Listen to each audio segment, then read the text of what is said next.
même avec un petit capital, on peut commencer.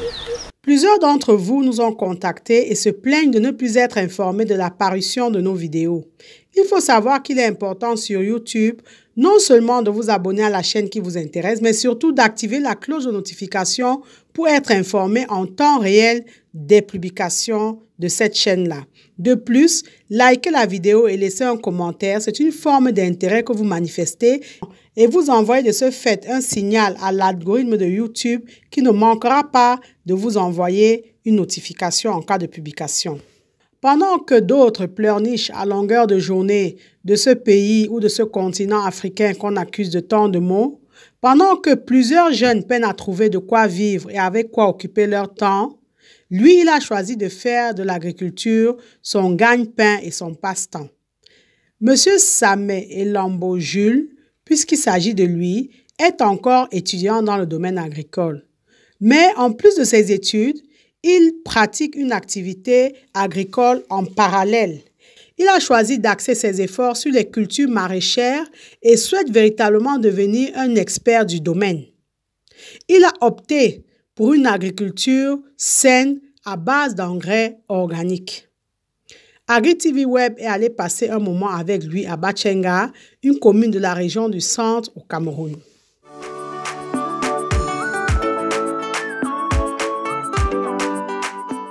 Je me nomme Jules Samé Elambo, jeune ingénieur agronome.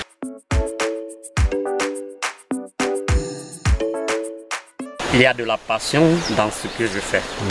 Mais à côté de cela, il y a aussi ma vie qui est proche de l'agriculture. Donc je compte faire de l'agriculture mon activité principale. Je compte que ce soit l'agriculture qui puisse faire de moi un homme dans la société.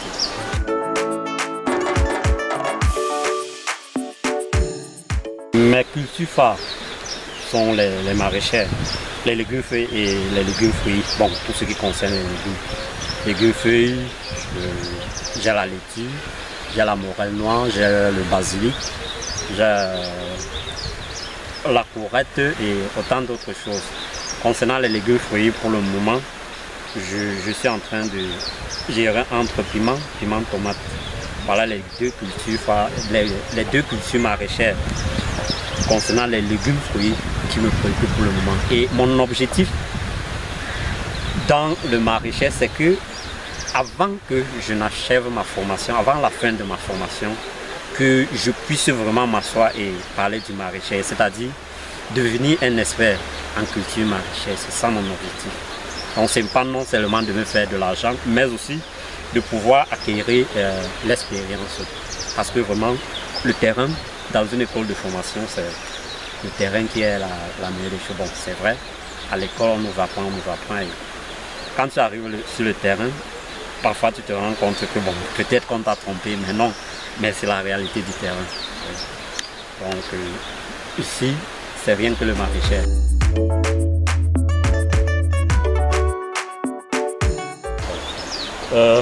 Généralement, quand je vous ai dit, je ne conseille pas quelqu'un d'utiliser l'engrais pour cultiver la laitue. Parce que c'est un produit qui se consomme très vite. Déjà, 3 semaines, 1 mois, on peut consommer la laitue. Bon, moi, je fais recours à quoi? À la fiente uniquement. Je prends ma fiente qui est bien décomposée et j'essaie un peu d'amender mes planches et puis je mets les plantes de laitue. Et là, déjà, ça me permet de conserver mon sol. Parce qu'avec les engrais, bon, c'est vrai, ça donne un résultat, mais à la longue, on pourra être buté.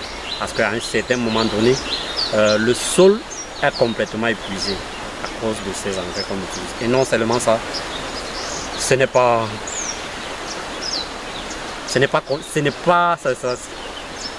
qu'est-ce que je dirais, ça ne donne pas pour la santé humaine. Bon, on est obligé de faire avec les engrais parce que parfois, on n'a pas de choix.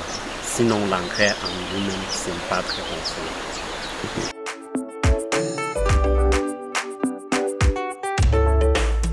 Tout dépend de l'entretien. Parce que, comme je disais, la personne qui a planté sa laitue, qui qui a repiqué sa laitue sans toutefois amender le sol n'aura pas le même résultat que celle qui a amendé le sol. La personne qui a amendé le sol n'aura pas le même résultat que celle qui a utilisé les engrais granulés et foliaires. Bon, avec ma fiente, la récolte c'est après 4 semaines. 4 semaines, lorsque c'est bien entretenu, lorsque c'est bien arrosé, la récolte c'est 4 semaines après le repiquage. Or, de la pépinière pour le repiquage, ça va de 3 à 4 semaines également, indépendamment de la composition du terreau qu'on a utilisé sur les planches. Vous êtes porteur d'un grand projet dans le domaine de l'élevage porcin, à savoir créer une ferme moderne et industrielle. Vous souhaitez faire l'élevage moderne et industriel de porcs et n'en avez ni l'expérience ni les compétences.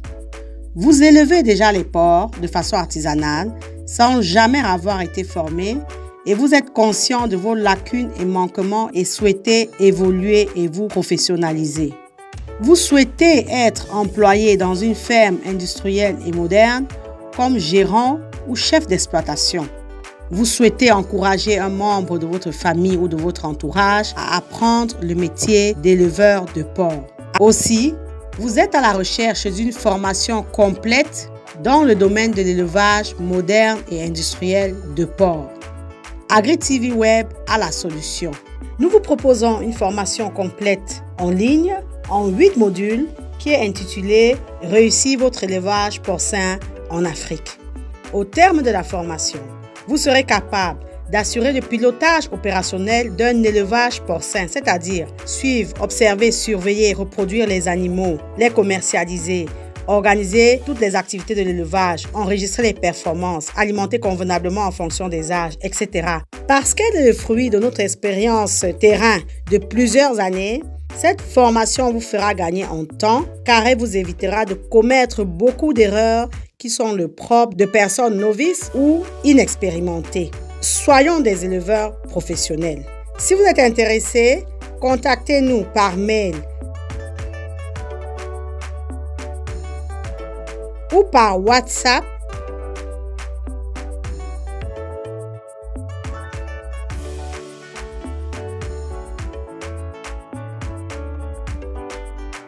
Ne l'oubliez jamais, savoir est le point de départ, mais c'est agir qui fait et fera toujours toute la différence.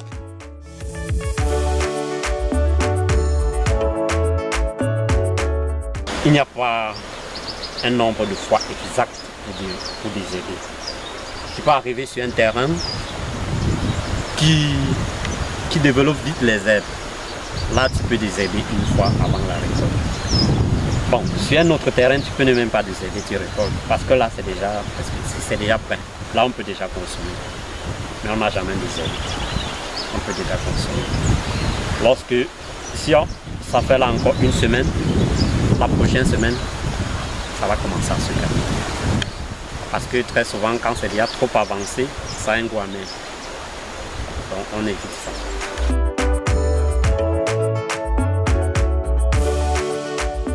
Pour approvisionner mes plantes en eau, j'utilise une motopompe.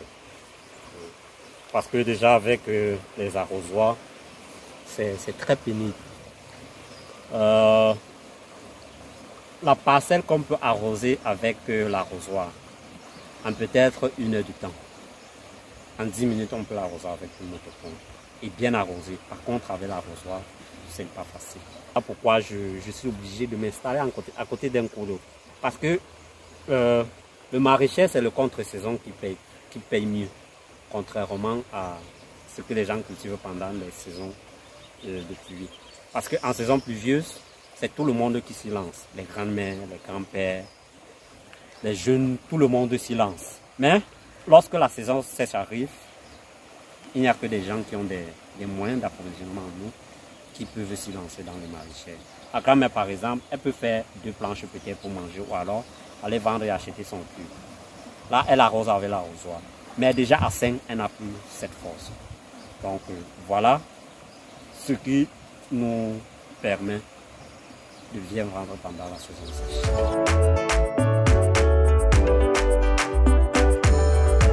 La morelle noire, Alors, au début, je faisais cette expérience parce que j'aimais vraiment la chose. Quand je repiquais, je comptais.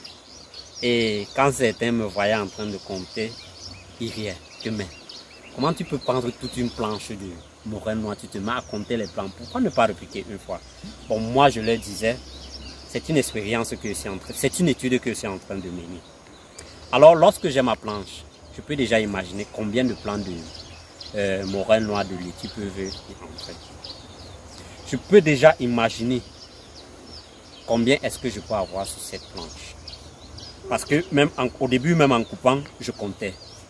La morel noire par exemple, je mettais entre, indépendamment de la grosseur de la tige, je mettais entre 45 à 60 tiges. Je les vendais à 500 francs pendant certaines périodes et à 300 francs pendant d'autres. Donc déjà, lorsque je peux estimer le nombre de plants de morel noir sur une planche, je peux déjà estimer ce que je peux avoir là-bas en termes de francs CFA. Concernant la laitue, bon, la laitue, pour écouler la laitue, il faut avoir des gens, des grossistes qui revendent. Parce qu'aller se placer dans un marché le matin pour vendre la laitue, c'est pas facile. Donc il faut avoir des gens qui vendent sur place, peut-être même dans les supermarchés, dans des boutiques, dans des restaurants, à qui tu livres pour qu'eux également ils revendent. Tu peux les vendre un pan de laitue à 75, 100 francs, indépendamment de la période. Et eux maintenant, ils revendent peut-être à 150, 200 francs. Mais tu trouves ton compte. Parce que sur un plan de laitue que tu vends à 75, même si ton coût de production est élevé, tu n'en manques pas 50 francs de bénéfice. Donc le coût de production ne peut pas dépasser 25 francs sur un plan de laitue. Lorsque tu la vends à 75, tu as 50 francs, à 100 francs, tu as 75. C'est très grand.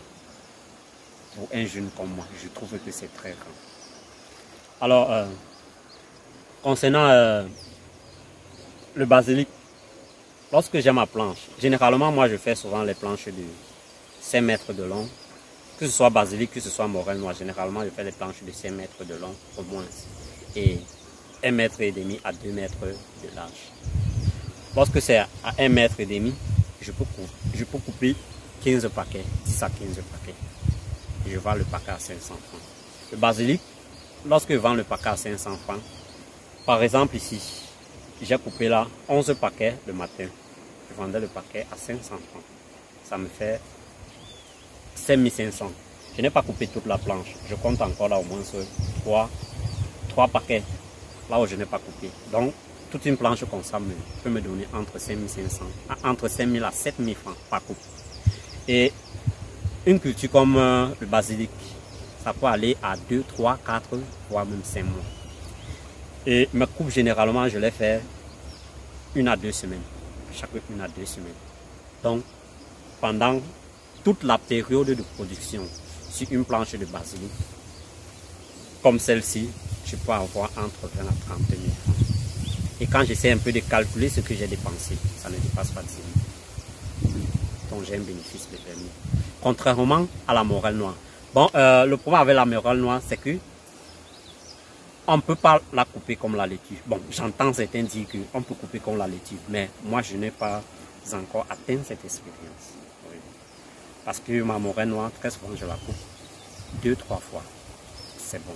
Mais certains m'ont dit, je n'ai pas encore essayé, et donc je doute encore. Je continue à mener mes expériences et voir si on peut également couper la morel noire comme le basilic. Généralement, je la coupe, parfois même une fois. Ça ne donne plus grand chose. 2 fois ou trop, 3 fois, c'était bon. Contrairement à la laitue, on peut couper 5, 6, voire même 7.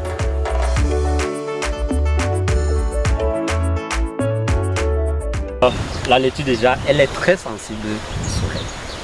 Elle est très sensible au soleil. Parce que, tel que vous pouvez voir là, c'était pendant la grande saison sèche. Une planche ne pouvait pas être chargée. On aurait beaucoup de pertes, contrairement à cette petite saison sèche où il ne fait pas tellement de soleil. Donc là, c'est la première difficulté. l'eau, c'est la première difficulté. Bon, la deuxième difficulté, c'est les moyens pour pouvoir mettre les gens et travailler. Parce que l'homme en lui-même, lorsque tu veux cultiver sur une grande superficie, mais si tu as ta force à un certain niveau, ça va t'arrêter, tu seras épuisé. Donc la principale difficulté, c'est le financement.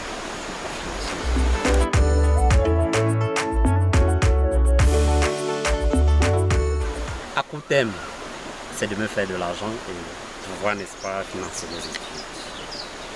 Bon, à long terme, à moyen terme, c'est de pouvoir me servir de l'agriculture pour, n'est-ce pas, devenir pour, n'est-ce pas, boucler mon cycle de formation. Et à long terme, c'est de faire de l'agriculture un objet financier, c'est-à-dire tirer ma source de finances à l'aide de l'agriculture, vivre de l'agriculture. Vous êtes porteur d'un grand projet dans le domaine de l'élevage porcin, à savoir créer une ferme moderne et industrielle. Vous souhaitez faire l'élevage moderne et industriel de porcs et n'en avez ni l'expérience ni les compétences. Vous élevez déjà les porcs de façon artisanale sans jamais avoir été formé et vous êtes conscient de vos lacunes et manquements et souhaitez évoluer et vous professionnaliser. Vous souhaitez être employé dans une ferme industrielle et moderne comme gérant ou chef d'exploitation. Vous souhaitez encourager un membre de votre famille ou de votre entourage à apprendre le métier d'éleveur de porcs. Aussi, vous êtes à la recherche d'une formation complète dans le domaine de l'élevage moderne et industriel de porcs. AgriTV Web a la solution. Nous vous proposons une formation complète en ligne en 8 modules qui est intitulée « Réussir votre élevage porcin en Afrique ».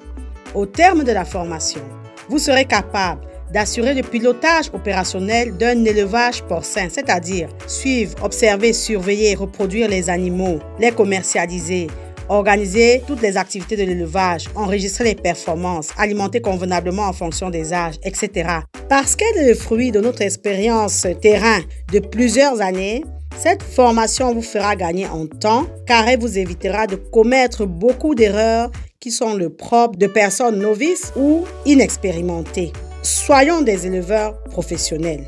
Si vous êtes intéressé, contactez-nous par mail ou par WhatsApp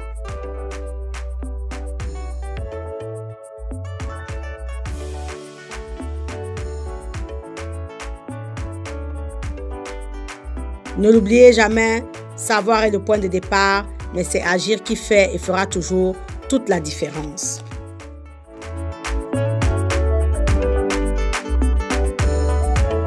Comme vous le dites, ils sont nombreux ces Camerounais qui se noient dans la mer parce qu'ils pensent que le bonheur c'est ailleurs.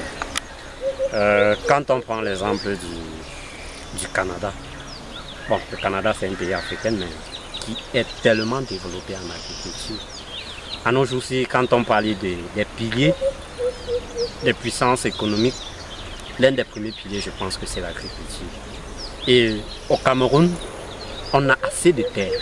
On a assez de terres. Tu vas voir, à côté des maisons, il y a des brousses, il y a des forêts qui ne sont pas exploitées. Alors, un jeune qui a sa force, pourquoi ne pas se lancer dans l'agriculture? Bon, certes, certains se plaignent. Il manque de moyens, il manque de financement, il manque ceci, il manque cela. Mais je pense que même avec un petit capital, on peut commencer. Il ne s'agit pas de commencer gros, parce que c'est l'un des premiers problèmes qui tue les jeunes entrepreneurs. Parce qu'on veut par exemple faire dans la culture de la tomate. On n'a même jamais essayé de faire la tomate sur ne serait-ce que 10 mètres carrés, mais on veut faire un hectare. Parce qu'on pense que on sait qu'en faisant un hectare, on aura des millions et du coup, on est lancé. Mais ce n'est pas ça. Le mieux serait de commencer petit et aller au fur et à mesure. Sans toutefois perdre le capital, mais l'agrandir plutôt. Donc le conseil que je peux donner aux jeunes Camerounais, bon c'est vrai, Ce n'est pas tout le monde qui peut devenir agriculteur, ce n'est pas tout le monde qui peut devenir entrepreneur agro-pastoral, mais ils sont nombreux qui peuvent bien le faire. Mais ils se disent c'est l'affaire des pauvres, ça salit. Mais je me dis, c'est nourrir l'homme, se nourrir, c'est un très grand métier. Parce que on va parler de la santé. La santé d'abord commence par ce qu'on mange. Lorsqu'on ne mange pas, je ne sais pas si dans un pays où on ne mange pas, on peut arriver à faire quelque chose. Donc le conseil que je peux donner à ces jeunes Camerounais qui pensent que c'est de l'autre côté qu'ils peuvent trouver de bonheur, c'est, n'est-ce pas, se lancer dans le domaine agronomique. Même si on commence petit, mais qu'on ait une vision à long terme.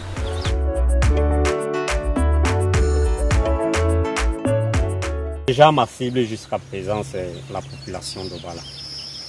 Oui. Nourrir le marché et les mamans au quartier. Bon, quelque chose comme la morelle noire, ce qu'on appelle généralement le légume, zom anétone.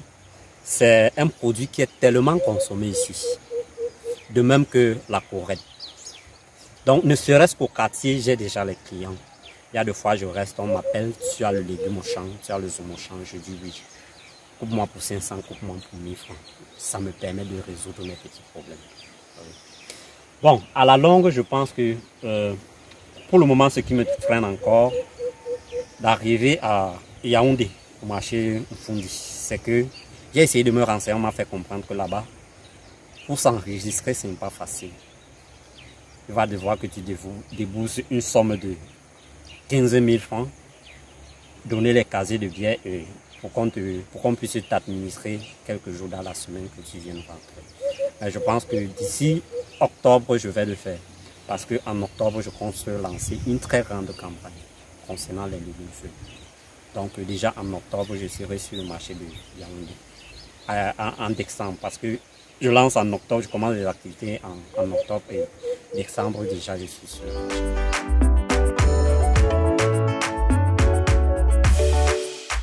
J'essaye de faire de mes produits l'un des meilleurs. Parce que vous allez voir, lorsque vous arrivez au marché, vous achetez un légume feuille et sur les feuilles, vous allez voir des résidus de pesticides, comme le fongicide par exemple. Bon, très souvent ce sont des gens que quelques jours avant la récolte, ils sont passés avec le produit. Certains passent même aujourd'hui, demain, après-demain, ils sont sur le marché. Non, c'est très dangereux pour ceux-là qui en consomment. Et qu'est-ce que moi je fais? Déjà, lorsque j'arrive sur un sol, je constate qu'il est fertile. Bon, dès que je repique, j'observe ma plante. Si je vois qu'elle évolue normalement, avant de repiquer, j'essaie d'amender le sol, c'est-à-dire j'apporte la fiente de poulet. Quand je constate que ma plante évolue normalement, je n'ai pas besoin de faire recours aux engrais. Je la laisse ainsi. C'est dès lors que je constate que la plante a des carences que je fais recours aux engrais, mais en respectant les normes. Déjà, je ne peux pas utiliser un fongicide aujourd'hui et peut-être une semaine après, je récolte une marchandise pour aller sur le marché avec nous. Parce qu'il y a certains qui vont vous dire, lorsqu'on consomme, comme ils appellent le zom, et les premières coupes là, ça nous fait mal au ventre. Généralement, cela est dû aux produits qu'on utilise. Bon, un jour, j'ai posé la question à l'une de mes clientes qui est au quartier. Je lui ai demandé, quand vous mangez mes légumes, essayez un peu de me faire la différence entre mon légume et ce que vous achetez au marché. Elle m'a dit, quand elle mange mon légume, elle n'a pas de problème, contrairement à ce qu'elle achète au marché. Donc, du coup, lorsqu'elle en a besoin, elle m'appelle d'abord. Elle se rassure que je n'ai pas avant qu'elle n'aille se procurer de ça au marché.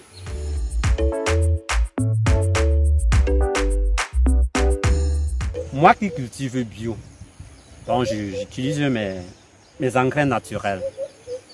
Si j'arrive au marché, le paquet de légumes qu'avec les engrais chimiques, on vend à 500. Si je demande à un Camerounais d'acheter ça à 700, il va dire pourquoi. Mieux j'achète ce qu'on vend à 700. à 500. Là, c'est beaucoup. Voilà, c'est l'un des problèmes des Camerounais. Cultiver bio n'est pas facile. Déjà, pour cultiver bio et couler, il faut avoir un réseau. Tu sais, lorsque tu prends tes produits, tu les déportes une fois. Parce que je travaille souvent dans une entreprise qui fait dans les produits bio uniquement, pas d'engrais chimiques. Ils utilisent les fientes de poulet, les urines de lapin, bon, tout ce qui est naturel. Le kilo de tomates là-bas, c'est 2500. Alors, dans une ville comme à Obala, je ne sais pas si on peut compter 10 personnes qui peuvent aller sur le marché et acheter un kilo de tomates à 2500. Quand le cajou même très souvent se vend à 2500 et parfois même moins que cela. Donc c'est l'une des difficultés qu'on a. L'une des difficultés qu'on a.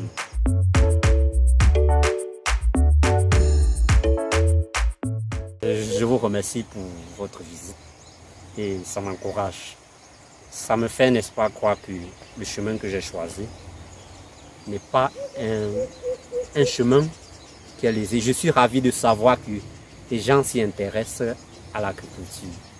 Donc ça me donne, n'est-ce pas, l'envie de vraiment m'y mettre dans la chose. Donc ça m'encourage vraiment, ça me réconforte. Merci. Vous l'avez compris, M. Sameh Elambo Jules aime ce qu'il fait.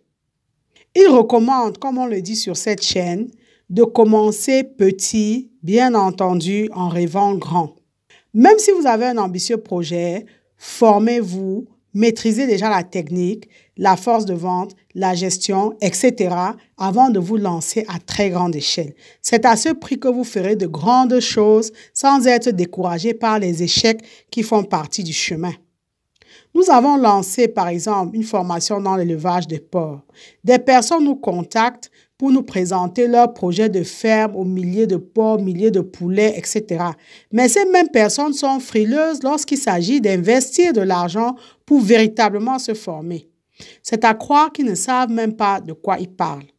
Or, M. Elambo Jules l'a compris, la formation est capitale pour réussir, et ceci dans tous les domaines, y compris dans l'agriculture. C'est pourquoi il est encore étudiant. Il aurait pu faire l'agriculture sans avoir besoin de se former et se dire, bon, je maîtrise, je produis déjà mes cultures maraîchères, je peux continuer à vendre, mais il a toujours pour ambition de continuer ses études. En plus de ses études théoriques dans un institut de formation, il pratique sur le terrain. C'est à ce prix qu'il réussira, et il réussira à coup sûr dans le domaine agricole. Nous espérons que cette interview vous a intéressé. Si c'est le cas, n'hésitez pas à liker et à partager la vidéo. Abonnez-vous à AgriTV Web et activez la cloche de notification si ce n'est pas encore fait, afin de ne pas manquer nos prochaines publications. Comme vous le savez déjà, et on ne le dira jamais assez, savoir est le point de départ, mais c'est agir qui fait et fera toujours toute la différence. Maintenant que vous savez, place à l'action.